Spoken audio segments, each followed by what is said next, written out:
नत्वार्धादिच चतुर्थाराधनाफलं क्रमेण ध्रुवं वश्ये स्वस्वरूपोपलब्धये।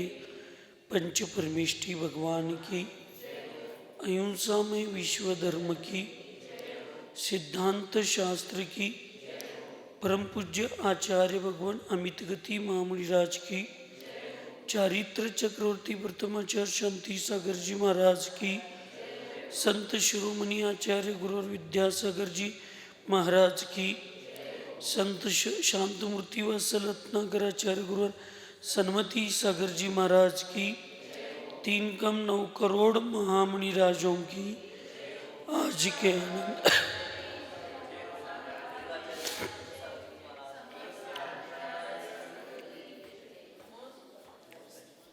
आचार्य भगवान अमित गती महामुनिराज मरण खंडिका या महान ग्रंथामध्ये पूर्व चर्चेमध्ये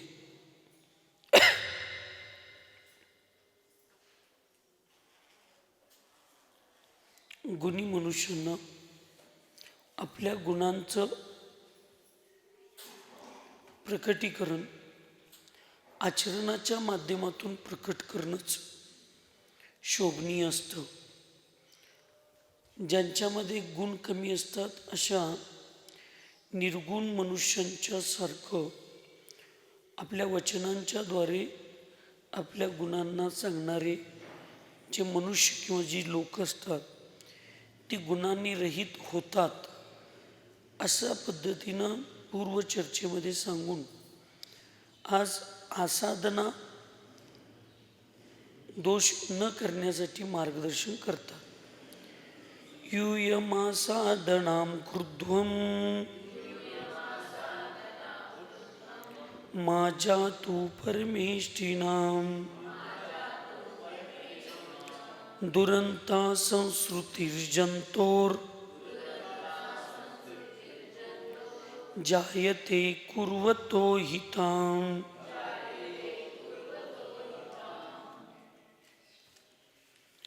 आचार्य भगवान इथं सांगतात, हे यतिजन, तुम सब कभी पंच परमेष्ठियों की आसाधना नहीं करना, क्योंकि उस आसाधना को करने वाला जीव तुरंत संसारी बन जाता है. आचार्य भगवान सांगतात की यतिजन,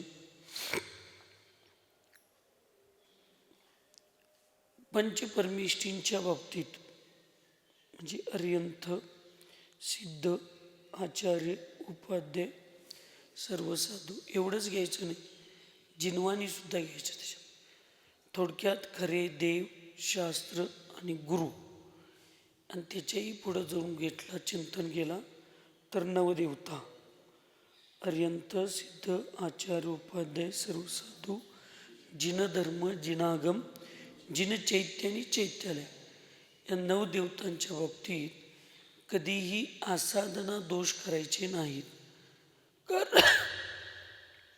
कारण आसाधना दोष करणारा जीव दुरंत संसारी बनतो. दुरंत म्हणजे काय? संसारामध्ये परिभ्रमण करण्याचा काल त्याचा वाढतो. संसाराचा अंत अत्यंत दूर किंवा दुःखमय ठरतो. म्हणून नवदेवता भगवंतांच्या बाबतीत, पंचपरमेष्ठींच्या बाबतीत किंवा खरे देव, शास्त्र, गुरु यांची बाबतीत जी आसाधना दोष आहेत, तुमचे काय 72 काय 84 काही तर आहेत ना मंदिरासंबंधीचे दिन, 84 आसाधना दोष. तिथं आल्यानंतर बोलत बसायचं नाही, नखं काढायचं नाही, नाकात बोट घालायचं नाही, तोंडात बोट घालायचं नाही, म्हणजे आधी पाय पसरून बसायचं नाही, कसंही वेडवाकडं बसायचं नाही, तिथं काय खायचं नाही, तिथं काय प्यायचं नाही, आदी अनेक प्रकारचे जे दोष असतात त्या दोषांना मंदिरात आल्यानंतर जसे दोष असतात तसं मागे सांगितले देवशास्त्र गुरूंच्या संबंधी आसाधना दोष, त्या दोषांना करायचं नाही, कारण हे दोष अत्यंत संसाराच्या अंताला दूर घेऊन जाणारे किंवा दुःखमय अवस्थेत घेऊन जाणारे असतात. त्यज्यता संयमं त्रेधा मुक्ती लक्ष्मीं जिघुक्षव साधुरी क्रियते तेन व्याधिनेव सुखासिका. मोक्ष लक्ष्मी को प्राप्त करने के इच्छुक हे मुनिगण, तुम सब मन वचन और काय से असंयम का त्याग करो, क्योंकि जैसे व्याधिग्रस्त व्यक्ति का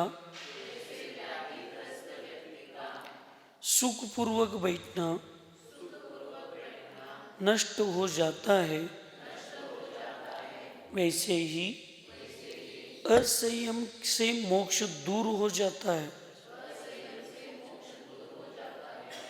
आचार्य भगवंत सांगतात, ज्यांच्या शरीरामध्ये व्याधी आहेत, पाय दुखते, गुडघा दुखते, डोकं दुखते, पाठ दुखत्या, कंबर दुखत्या, कधी कधी पोटात दुखते, चक्कर येते, असं जे काही शरीरामध्ये व्याधी असतात, व्याधी ती व्याधीजन्य जी लोक असतात, कोणी साधू असू देत, श्रावक असू देत, श्राविक असू देत, ज्यांना व्याधीने ग्रासलेलं आहे, वेढलेलं आहे, अशी लोक सुखपूर्वक शांत बसून धर्मध्यान किंवा कोणतीही गोष्ट असू दे ते करू शकतात का? करू शकत नाही. तसं मोक्ष लक्ष्मीच्या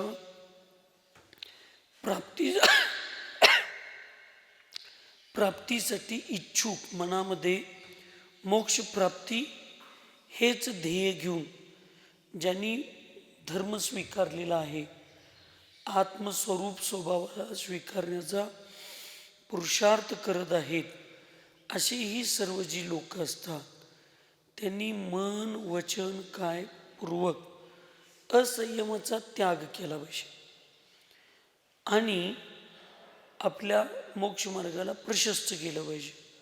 अन्यथा व्याधीग्रस्त व्यक्ती जसं शांत आपलं ना व्यवहार धर्म ना निश्चय धर्म ना कुठलंही व्यावहारिक कार्य व्यवस्थित करू शकतात, शांतपणे करू शकतात, असं नाही, त्यांना त्रास होतो. तसं असंयमी जीव जो असतो तो मोक्षापासून काय जातो, लांब आणि दूर जात असतो. म्हणून आपल्याला अत्यंत शांत परिणामांनी विशुद्धतापूर्वक आपल्याला कोणतंही श्रावकांच्या क्रिया असू देत, साधूंच्या क्रिया असू देत, व्यवहार असू दे, निश्चय असू दे, अत्यंत शांत आणि परिणामपूर्वक आपल्याला ह्या क्रिया केल्या पाहिजेत. शोक द्वेषा सुखायास वैरम दौर्भाग्य भीतय विशिष्टानिष्टया पुंसां जज्ञन्ते परनिंदया. 81 नंबरची गाथा राहिली. पहिल्या याचा अर्थ समजावून घेऊया आणि मग वरचं. परनिंदा शोक, द्वेष, दुख, आयास और भय को उत्पन्न करती है, वैर को बढ़ाती है, दुर्भाग्य को लाती है और सज्जन पुरुषों को अप्रिय है.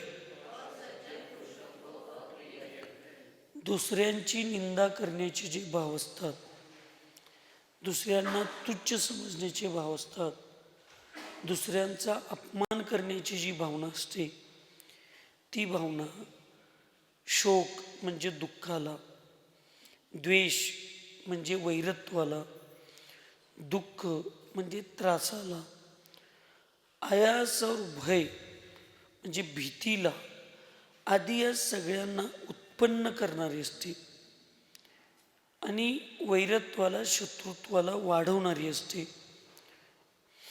दुर्भाग्याला घेऊन येते आणि सज्जन पुरुषांच्यासाठी ती अप्रिय असते. महाभारतामध्ये दुर्योधन, रामायणामध्ये रावण आदी अनेक लोक तुम्ही बघितलंय, कायम या लोकांच्या मनामध्ये ईर्ष्या, समोरच्यांशी स्पर्धा. मग रावणाकडे एवढी ताकद होती धर्म करण्याची, भक्ती करण्याची, की त्याला कोणी विचलित करू शकत नव्हतं. तो पूजा धर्म ध्यान करत असताना, परंतु त्या प्रत्येक धर्मध्यानामध्ये वगैरे समोरच्या व्यक्तीच्या पराजयाच्या अपेक्षेनं आणि चुकीच्या गोष्टींना स्वीकारण्याच्या अपेक्षेनं त्या ठिकाणी केलेला तो धर्म होता. आज सुद्धा काही लोकांच्या मनामध्ये, जर माझ्या मनामध्ये अन्य साधूंचा चातुर्मास ज्या ज्या गावात चालू आहे, तिथल्यापेक्षा कुंभोजचा सवाल जास्त झाला पाहिजे.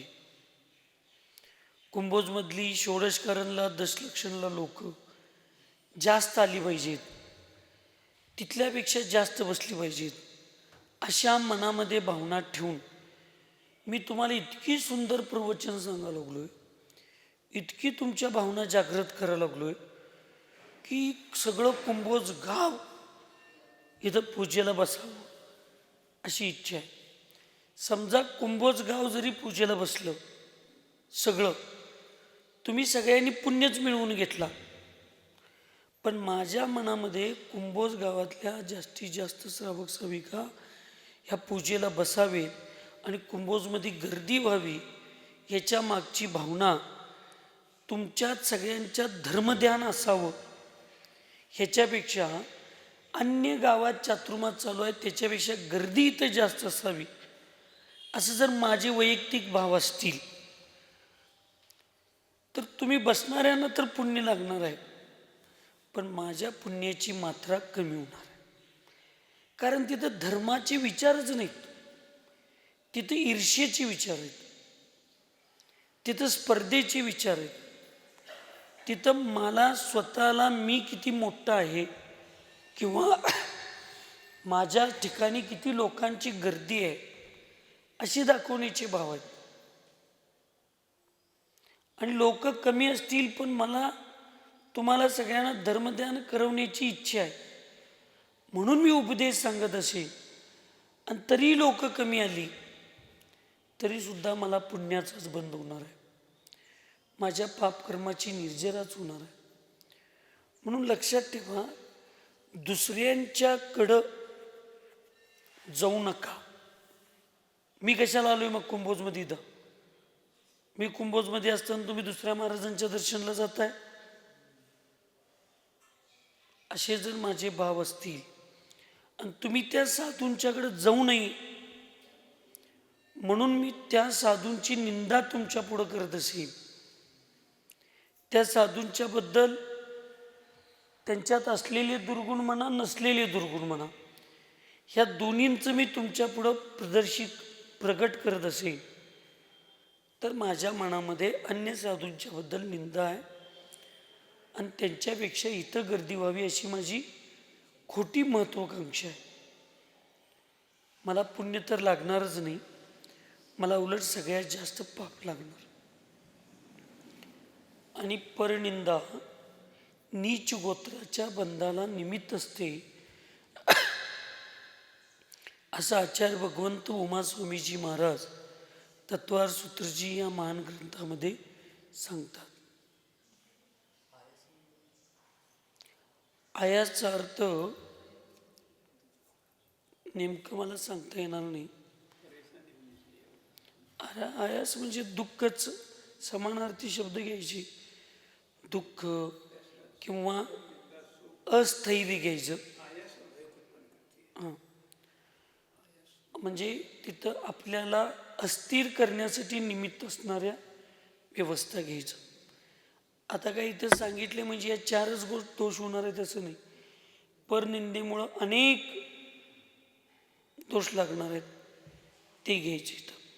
म्हणून या ठिकाणी परनिंदा. आणि आपल्याकडे कायम काय चालते सांगा? तुमच्या श्रावकांच्याकडे तर काय चालते, आणि विशेष श्राविकांच्या मनात, महिलांच्या मनात काय असते? प्रत्येक क्षणाला परनिंदा, प्रत्येक गोष्टीमध्ये स्पर्धा, ईर्ष्या, मत्सर, द्वेष.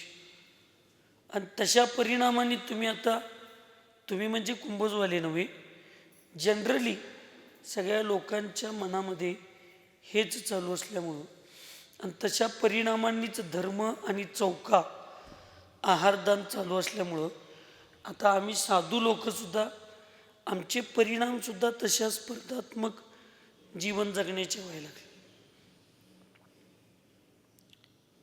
त्यामुळं पूर्वी जसं किंवा हे राजकीय संस्था जसे असतात, हे साखर कारखाने, हे मोठी दूध डेअरी कोल्हापूर जिल्ह्यातली, त्याला कसं विरोधक लोक समांतर मिटिंग, जनरल मिटिंग ठेवतात. इकडं एक मिटिंग असली की तिकडं विरोधी पक्षांनी समांतर जनरल मिटिंग. तसं काही ठिकाणी धर्माचे, साधूंचे चांगले कार्यक्रम एक महिना पूर्वी जरी ठरले असतील तरी मुद्दामना 8-10 दिवसात त्या साधूंच्या स्पर्धेसाठी, तिकडं जाणाऱ्या लोकांच्या संख्या कमी होण्यासाठी इकडं मुद्दामनं दुसरंच कार्यक्रम मोठं ठेवायचं. 2 दिवस अगोदर, 2 दिवस नंतर सुद्धा आपण ठेवू शकतो, पण लोकांच्या मनामध्ये परिणामच असे झालेत काही. आणि त्याच्यात साधू वर्ग सुद्धा आता सुटला नाही, लक्षात ठेवा.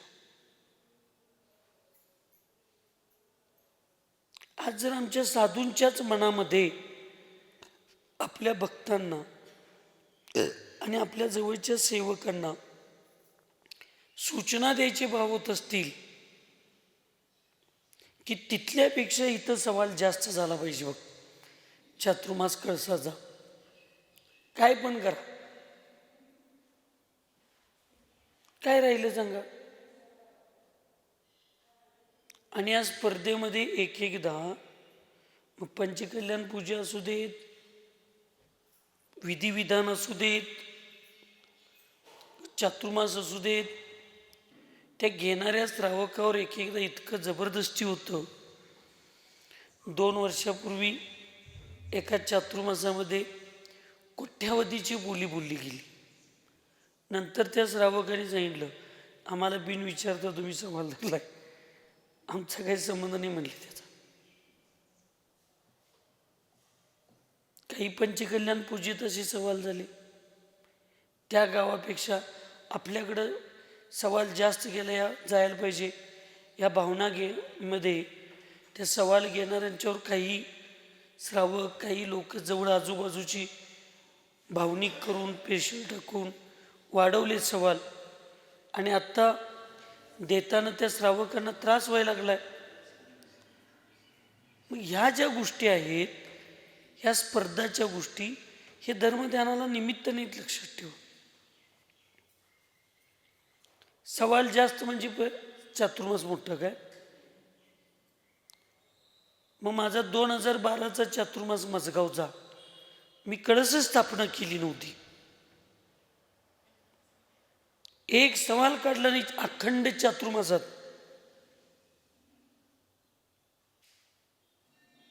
मिरवणुका सुद्धा निघल्या, घोड्याची रक्कम फिक्स,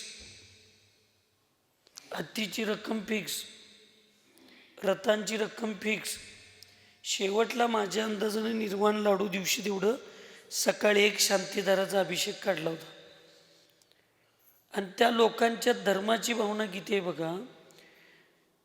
चंद्रकांत देसाई म्हणून आमच्याकडे इथं पण आता 2दा येऊन गेले, ते बघत होते.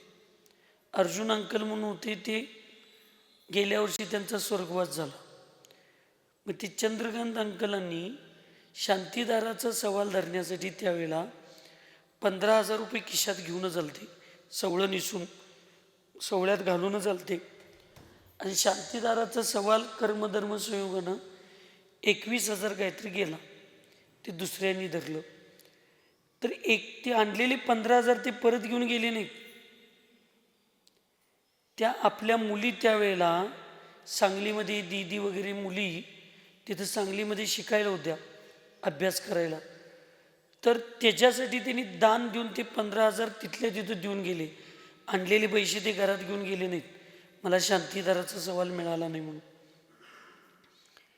त्यावेळेला धवलसागर महाराजांची त्या मे महिन्यात काहीतरी काही जूनमध्ये दीक्षाच्छेद झालती.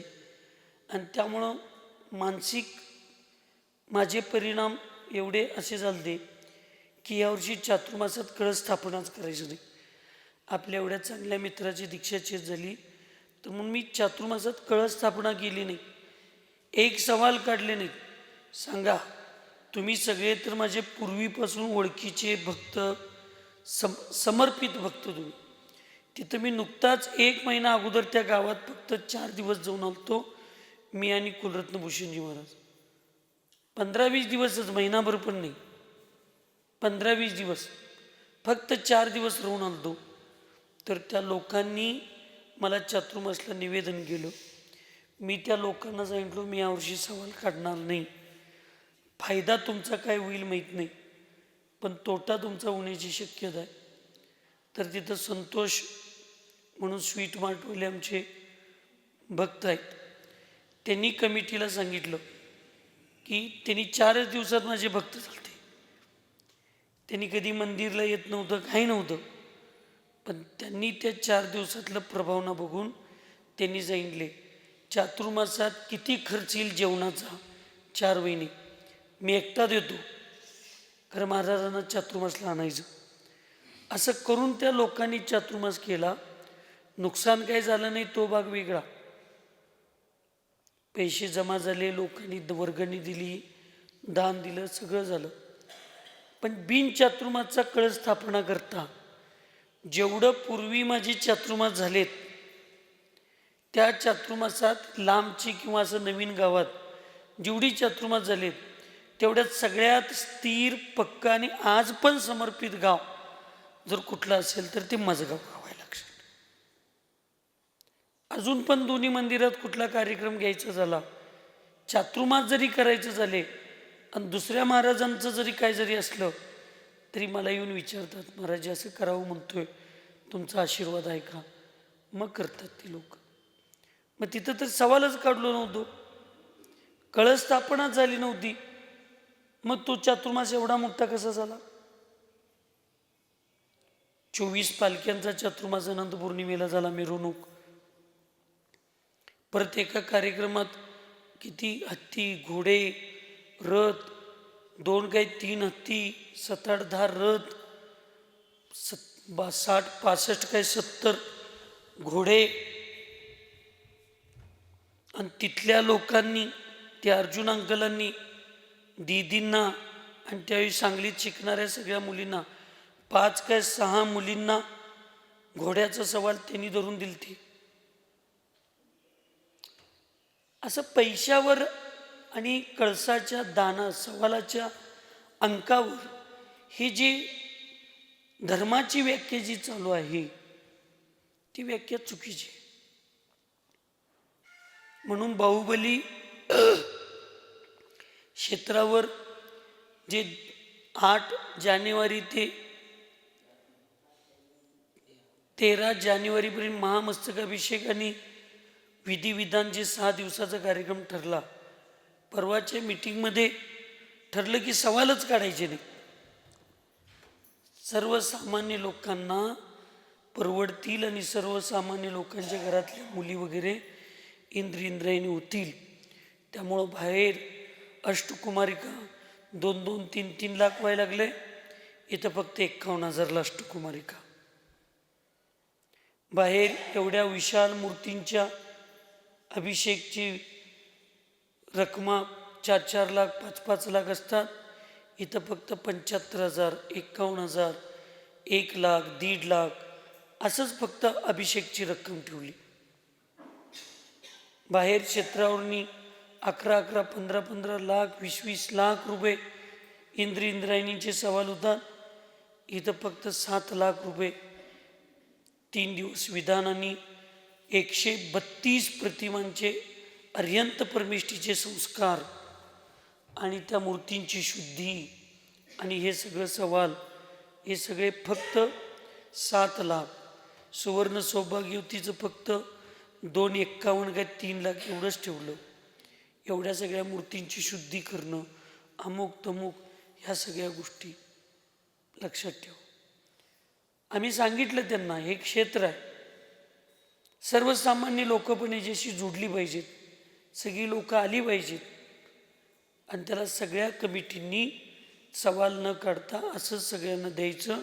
म्हणून सगळ्यांना त्या ठिकाणी सगळ्यांनी तशाच भूमिकेमध्ये जगण्याची म्हणजे पूजा करण्याची भावना केली. हे वास्तविक धर्माचं स्वरूप आहे. म्हणून काही ती पूजा साधी होणार आहे? सवाल काढले नाहीत म्हणून त्या पूजेचं महत्त्व कमी असणार आहे? ही जी साधूंची, श्रावकांची, सगळ्यांची जी मानसिकता झाली, ही मानसिकता काय योग्य नसते. म्हणून परनिंदा म्हणजे स्पर्धा ही दुःखाला, द्वेषाला, भय उत्पन्न करणारी, वैरत्वाला वाढवणारी आणि दुर्भाग्याला भविष्यात घेऊन येणारी अशी असते. आणि सज्जन पुरुषांना कधी अशी लोक आवडत नसतात. हा स्वभाव, हा दुर्गुण अप्रियच असतो. त्यज्यता संयमं त्रेधाम, तेच आहे ना. माग्रहिषु परिवादम स्वसंग परसंगयो संसारो वर्धते तेनेन सलिलेनेव पादप. वो मुनिगण, जैसे जल से वृक्ष वृद्धिंगत होता है, वैसे ही अपवाद अर्थात निंदा करने से संसार परिभ्रमण बढ़ता है. अतः आप सब कभी भी अपने संग की या पर संग की निंदा नहीं करना. हे मुनिगण, या ठिकाणी सांगितले की जसं ज्याप्रमाणे जल, पाणी एखादा वृक्षाच्या मुळामध्ये घालत गेलं तर जसं त्या वृक्षाची वाढ होत असते, तसंच अपवाद म्हणजेच दुसऱ्यांची निंदा करणे, दुसऱ्यांच्यावर आरोप करणे, दुसऱ्यांच्यावर अपवाद करणे. उपगुणांक काय सांगते सांगा? असलेले दोष सुद्धा सांगायचे नाहीत. असलेले दोष सुद्धा सांगायचे नाहीत, ते लपवण्याचा प्रयत्न करायचा. आणि आपण नसलेले दोष सांगत बसतो. मग आम्ही होईन का सम्यक दृष्टी? आमच्यात साधुता राहील का? तुमच्यात सम्यक दृष्टीपणा असेल का? मग अनुव्रत, महाव्रत, धर्म कुठं राहील? असलेले दुर्गुण सांगायचं नाही. जिन धर्माची अप्रभाव होते म्हणून त्या दुर्गुणांना झाकायला सांगितलं.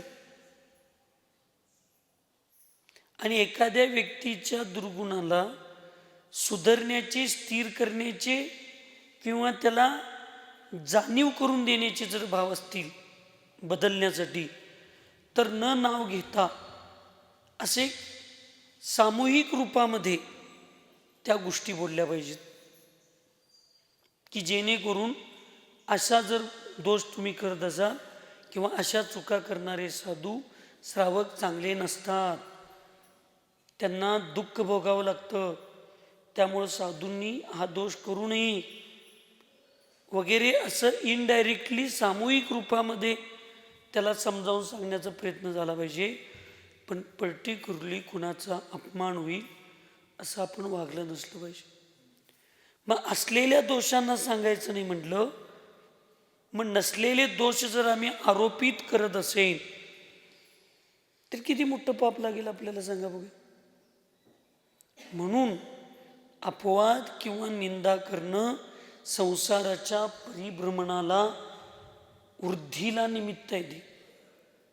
म्हणून आपण कधीही आपला संघ असू दे, दुसरा संघ असू दे, संघ याचा अर्थ महाराज नुसतं घ्यायचं नाही, संघ याचा अर्थ नुसतं माताजी घ्यायचं नाही. मुनी, आर्यिका, श्रावक, श्राविका चतुर्विध संघ असतो. या चतुर्विध संघावर कधीही अपवाद करायचे नाहीत, आरोप करायचे नाहीत, निंदा करायची नाही,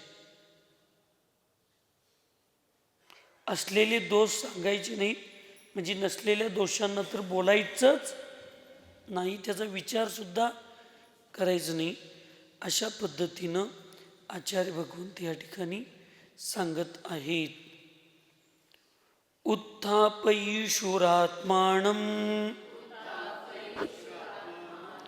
परनिंदां विधाय अपरेष्णौषधे पीते स निरोगत्वमिच्छति. जो मनुष्य पर की निंदा करके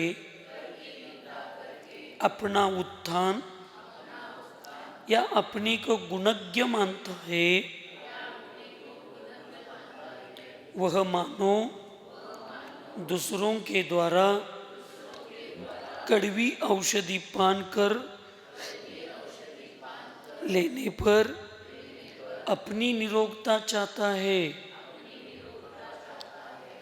जे मनुष्य दुसऱ्याची निंदा करून आपलं स्वतःचं उत्थान म्हणजे महत्त्व वाढवण्याचा प्रयत्न करतो. आचार्य भगवंत विद्यासागरजी महाराज कायम एक वाक्य सांगत होते, दूसरों के लाइन को मिटाकर स्वयं की लाइन बढ़ाने की सोचने वाले अज्ञानी होते. दुसऱ्यांची लाईन फुसून, दुसऱ्यांच्या रेषा फुसून स्वतःची रेष कधी मोठी होत नाही. आणि असं करण्याची इच्छा करणारी लोक ही अज्ञानी असतात. स्वतःच्या कर्तृत्वानं मोठं व्हायचं असतं, दुसऱ्यांच्या कर्तृत्वाला झाकण्याचा, दुसऱ्यांच्या कर्तृत्वाला फुसण्याचा आणि दुसऱ्यांना कमीपणा समाजामध्ये दाखवून स्वतःची रेष कधीही वाढत नाही, कधीही वाढत नाही. धर्म आणि अधर्म हातला फरकच आहे. श्रीकृष्णावर अपवाद नको म्हणून अर्जुन म्हणतो, ठीक आहे तू पहिला माग, तुला काय पाहिजे ते. दुर्योधनाला सांगतोय, तुला काय पाहिजे ते तू पहिला माग. कारण श्रीकृष्णावर अपवाद यावा असं मला वाटत नाही. मी जर पहिल्यांदा मागितलो तर तू जाणून बुजून प्रचार प्रसार करणार आणि माझ्यामुळं माझा माधव, माझा मित्र, माझा गुरु, माझा मार्गदर्शक म्हणून मी ज्याच्याकडे बघतोय त्या श्रीकृष्णांच्यावर अपवाद यायला नको, लांछन यायला नको. पहिला तू माग. पण श्रीकृष्ण म्हणतात, नाही, मी माझा नियम केलता की मला कोण पहिला दिसेल, माझ्यासमोर पहिला कोण दिसेल त्याला मी मागण्याची संधी देणार आहे. त्यामुळे तू मला पहिला दिसलायस, तुला मागण्याची संधी. मी अपवादाला भेद नाही म्हणलं. श्रीकृष्ण काय म्हटले? मी अपवादाला भेद नाही. लहानपणापासूनच माझ्या विरोधातली लोक माझ्यावर अपवादच घेत आलेत. त्यामुळे मी अपवादाला भेद नाही. मी फक्त धर्मस्थापनेसाठी, न्याय स्थापनेसाठी आणि या आर्यावर्तमध्ये होणाऱ्या अन्यायाच्या विरुद्ध लढाई करण्यासाठी मी कसलेही अपवाद करायला मी तयार आहे. तू माग पार्थ, भिवू नकोस. आणि नियमानं तूच माझ्या पुढं बसलायस, त्यामुळे मला पहिला तूच दिसलायस. त्यामुळं शनी बोललेल्या अपवादामुळं माझ्यावर काही फरक पडत नाही. तू घे, माग.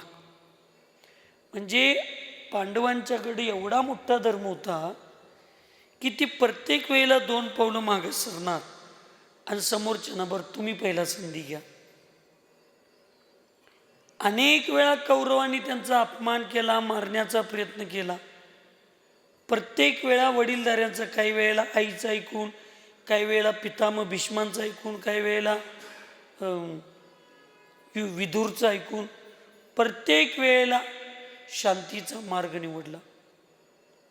एवढ्या मोठ्या महायुद्धाची घोषणा झाल्यानंतर सुद्धा विदुर आणि संजयानं समजावून सांगितल्यानंतर ठीक आहे, शांती मार्गासाठी आम्ही एकदा तयार आहे म्हणून शांतीचा प्रस्ताव श्रीकृष्णांच्या माध्यमातून त्यांनी पाठवला. जी धार्मिक लोक, सज्जन लोक, जी सम्यक दृष्टी लोक, सम्यक ज्ञानी लोक असतात, त्यांना वाद विवाद, ईर्ष्या, मत्सर, भांडण, तंटा याच्यापासून ते दूर राहण्याचा प्रयत्न करत असतात. आणि याच्यासाठी ते नको असतं त्यांना. त्यामुळे ते प्रत्येक वेळेला 1-2 पावलं मागं सरून काहीतरी मार्ग काढण्यासाठी प्रयत्नशील असतात. कारण त्यांच्याकडं धर्म असतं. आणि अधर्मी लोक जी असतात ना, त्यांना कोणत्या ना कोणत्या पद्धतीनं तेढच निर्माण करायचं असतं. अशी समाजात पण लोक असतात, धर्मात पण असतात, साधू संतांच्यात असतात, पारिवारिक प्रत्येकाच्या परिवारात, पाहुण्या पैंच्यामध्ये, शेजारी पाजारी असली 1-2 लोक असतातच ज्यांना शांततेत कोणतं काम झालेलं चालत नाही. ही अधर्मी लोक असतात. अशा लोकांच्यापासून आपण लांब राहिलं पाहिजे. स्वतःचा गर्व सोडायला तयार नसतात. त्या पद्धतीनं हिंदू धर्मामध्ये त्यांच्या राजगुरूंनी सांगितलं, ह्या युद्धामध्ये कौरवांचा नाश होणार आहे, पांडवांचा विजय होणार आहे, तुमचं एकही मुलगा जिवंत राहणार नाही, ही युद्ध होऊ नये याच्यासाठी प्रयत्न करा. एवढं सगळं सांगून करून सुद्धा शकुनी मामा आहेच. आम्ही का त्यांच्याकडे शांतीचा प्रस्ताव घेऊन जायचो? पांडवांनीच आमच्याकडे शांतीचा प्रस्ताव घेऊन आला पाहिजे. रामायणमधल्या मंथरा आणि महाभारतातले शकुनी मामा अशी समाजात, धर्मात, देशात, घराघरातनी अशी लोक एक जरी असतील ना, तर ते वातावरण सगळं घडूळ करून टाकतात. अशी लोक असू देत, पण मी त्यांच्या श्रेणीमध्ये जाऊन बसता कामा नये, मी त्यांच्यासारखा असता कामा नये, याचा विचार सज्जन पुरुष करत असतात. आता तुम्ही आणि आम्ही ठरवायचं, आम्ही सज्जनांच्या लिस्टमध्ये जायचं काय दुर्जनांच्या लिस्टमध्ये जायचं. म्हणून असं अपवाद, साधू संत संघावर अपवाद घ्यायचं नाही. आणि दुसऱ्यांचा अपमान करून स्वतःचा सन्मान मोठं करायची मानत असणारी जी लोक असतात, ती लोक कडू औषध दुसऱ्यांनी पेल्यानंतर वात्सल्यसागर महाराज स्वतःचा रोग बरा करण्यासाठी मग्न व्हायचं नाही कशात. दुसऱ्यांना औषध पाजून स्वतःचा रोग बरा होतो का? शक्य आहे? कधीही शक्य नाही. तर दुसऱ्यांची निंदा करून, दुसऱ्यांच्या बरोबर ईर्ष्या करून, दुसऱ्यांच्या बरोबर स्पर्धा करून आपल्या मनाला काय मिळणार आहे सांगा? काय समाधान होणार आहे? मी पण आचार्य आहे, मी पण 50 वर्ष झालं दीक्षा घेऊन, मग आचार्यशींच्या तिथं 100 चौकी लागतात, आमच्याकडं का लागत नाहीत? आचार्यशींच्या तिथे एवढी लोक गर्दी करतात, आमच्याकडं का करत नाहीत? मी पण आचार्यच आहे की नाही, मी सुद्धा 6व्या 7व्या गुणस्थानात आहे की नाही? अरे कुणाला माहिती आहे मी कुठल्या गुणस्थानात आहे, तो कुठल्या गुणस्थानात? आम्ही कसा निर्णय घ्यायला लागलो? 6व्या गुणस्थानाचे जितके अंतर्मूर्ताचे समय आहेत तेवढ्या असंख्यात संयमाचे भेद आहेत, तेवढ्या परिणामांचे साधू असतात.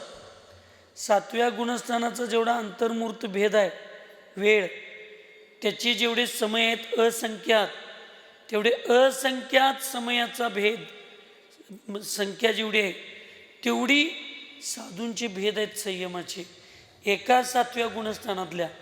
आणि आम्ही सगळं समान मानायला लागलोय.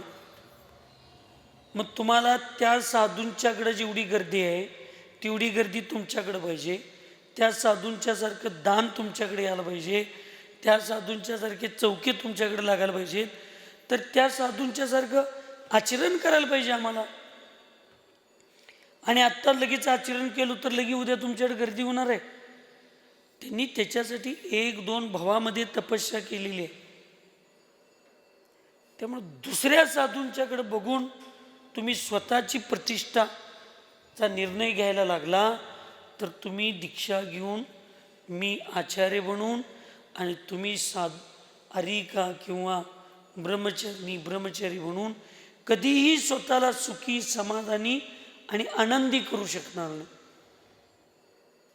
कधीच करू शकणार नाही. म्हणून या गोष्टीचा विचार तुम्ही आम्ही सगळ्यांनी केला पाहिजे.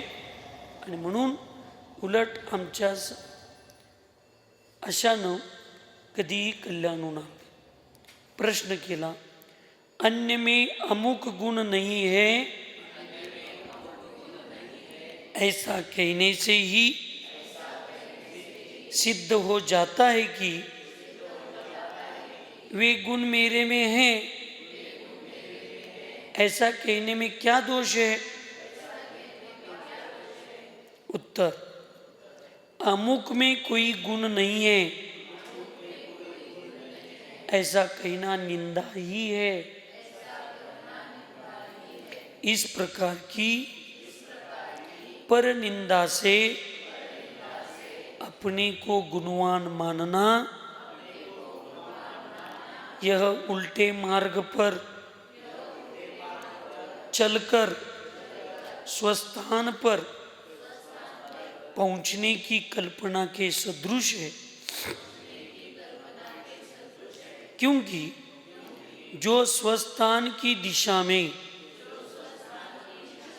गमन करेगा वही वहाँ पहुँचेगा, या जो औषधि खाएगा वह निरोग होगा. उसी प्रकार जो गुण प्राप्त कर लेगा वही गुणी होगा. आम्ही समाजात फिरत असताना फार अनुभव बघितले. त्यामुळं एक तर वेळ असेल किंवा परिस्थिती तशी वाटत असेल तर संघात जे मोठे महाराज असतील, आचार्य महाराज किंवा संघात, त्यांचा एकट्याचाच सवाल काढायचा. शास्त्र, पादपूजा काय त्यांची एकट्याचीच होत असते, आपल्या संघात प्रत्येकाच्या पुढे घेऊन जात नाहीत. आणि वास्तविक ती नैतिकता आहे. हे मी तुम्हाला सांगू का, कुणाला वाईट वाटलं तर वाटू दे, साधू सुद्धा 2-2, 4-4 आता तुम्ही जाताय. नमित सागरजी महाराज, सरल सागरजी महाराज असं विहार करताय, ते तुमच्या लहानांच्याकडे एवढा विनय असला पाहिजे ना की स्टेजवर कार्यक्रमात विहार करत गावात जाताना ते एकट्या मोठ्या साधूंचीच पादपूजा झाली पाहिजे. आपण लहानांनी त्यांच्यासोबत पादपूजा करून घ्यायची नाही, लक्षात. कारण ते गुरु समान असतात आपल्या. आपण कशासाठी करून घ्यायचं? तुम्ही श्रावकांना सांगितलं पाहिजे आमच्या संघातली व्यवस्था आहे, आमच्या ग्रुपमध्ये ज्या त्यावेळी जे मोठे असतात त्यांची एकट्याचीच पादपूजा होते. आमच्या मनात आम्ही पण मुनीच आहे की, मुनी जर असलं तर आपल्याबरोबर वडीलधारी मोठे महाराज आहेत, आपण बारक्यांनी करून घ्यायची काय गरज असते तिथं? मग आम्ही त्यांच्या समान आहे सिद्ध करायचं आहे. श्रावकांच्या भावना श्रावकांच्याच असतात. तुम्ही काय त्यांच्यापेक्षा कमी आहे काय असं म्हणतातच, आपल्या कानात येऊन मंत्र शिकतेच. आणि असल्या सवयी बायकांना जास्त असतात. महाराज आम्हाला सगळे महाराज समानच आहेत, सगळं महाराज समान आहेत. मग दुसरीकडे 15-15 दिवस जात आहे, इथं 15 मिनटं पण कसं येत नाही जा? पादपूजा करताना सगळं महाराज समान वाटतोय. हे सगळं फक्त विचारांना कलुषित करण्याचे परिणाम असतात. त्यामुळं मी मोठे महाराज अति प्रसंगावतान जबरदस्ती आमच्यावर झाली तरच, नाही तर मी माझ्यापेक्षा मोठे आचार्य असतील तर मी पादपूजा सुद्धा करून घेत नाही. एक चातुर्मासात एखादा दिवस कधी तर पूर्ण अष्टक माझं होत असेल, आणि 2-4 वर्षात कधी तर दीक्षा दिवसाला देन, 2-4-5 वर्षात कधी तर झालं तर पूर्ण अष्टक होते, नाही तर की देऊन मोकळं करायला सांगतो. आणि ज्यावेळी त्या मोठ्या साधूंना सोडून बाकीचे 2-4 साधू असतात, एक रक्कम ठरवायची आणि सोडून द्यायचं. एका महाराजांचा सवाल जास्त, एका महाराजांचा कमी, त्याच्यात मग त्या महाराजांची किंमत जास्त कमी ठरवायला चालू करतात लोक. आणि मी माझं मोठेपणा सांगत नाही, सन्मती सागर महाराजांचं आमच्यावर संस्कार आहेत ते सांगतो. चुकून एखाद्या साधूचे कोण शास्त्र भेट काय जप माळ सवाल घेत नसतील, आम्ही नुसतं आमच्या दीदींच्याकडे जर बघितलं, आमच्या भैयांच्याकडे बघितलं, किंवा अत्यंत समर्पित काही भक्त असतात त्यांच्याकडे नुसता बघितलं, तर त्यांना सांगायची गरज नाही, ते जागा गाळलेल्या तुम्ही भरा म्हणून. ते उठतात आणि जाऊन आपली नावं देतात, पण त्या साधूचा अपमान होईल असं वागत नाही. ही व्यवस्था आहे, लक्षात ठेवा. म्हणून दुसऱ्यांची निंदा करून, दुसऱ्यांच्या दुर्गुणांना सांगून, किंवा त्यांच्यात एक गुण नाहीत असं वगैरे सांगून स्वतःचा मोठेपणा करण्यामध्ये आणि स्वतःला फार मोठं समजण्यामध्ये काय अर्थ नसतो. उलट तुम्हाला मी सांगतो श्रावकांना, ज्या साधूंच्याकडे लोक कमी जातात ना, त्यांच्या वयाला बघून त्यांच्याकडे थोडं ज्ञान. ठीक आहे, आता मी एकदम अपवाद घेणार नाही, चर्चेची चालू आहे. खरं साधूंनी सुद्धा साधुचर्येप्रमाणे वागलं पाहिजे. चुकीच्या पद्धतीचं आपलंही आचरण असता कामा नये, लोकांशी सुद्धा व्यवहार तसा चुकीचा करू नये. गेल्याबरोबर पैशाची मागणी किंवा अन्य काही असे अपशब्द अपमानजनक वागणं असं करू नये. पण सर्वसामान्य साधू असतील तर तुम्हाला सगळ्यांना पहिल्यांदा अशा साधूंची सेवा करणं, अशा साधूंना आहार देणं, अशा साधूंचा विहार करणं, अशा साधूंना शास्त्रभेट देणं तुम्ही केला तर खरे तुम्ही भक्त आहात, लक्षात ठेवा. खरेच राहू का? जिथं कमी तिथं आम्ही म्हणून काम केलं पाहिजे.